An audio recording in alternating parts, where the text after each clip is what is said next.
Conventional science holds that deadly viruses typically originate in other species and then jump to humans.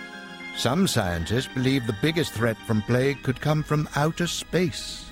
Looking at the pattern of diseases and how they strike the Earth, I would say that every new strain of virus, new subtype of virus, has a space connotation to it.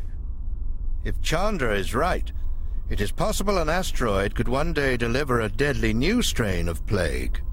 There is the possibility that sometime in the future there would be a strain of virus or bacterium that we have not encountered throughout our evolutionary history and cause absolute devastation.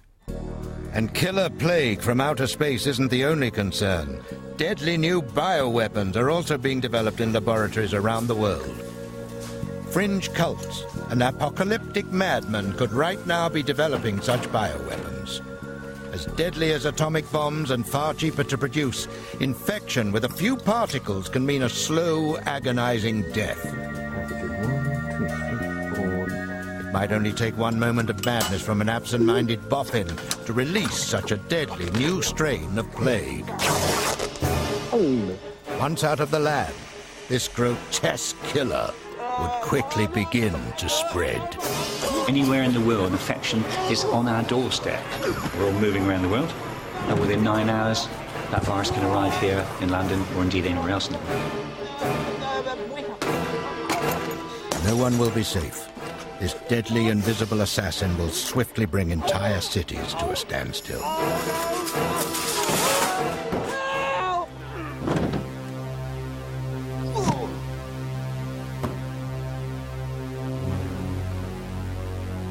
There's two features of a virus we immediately look at.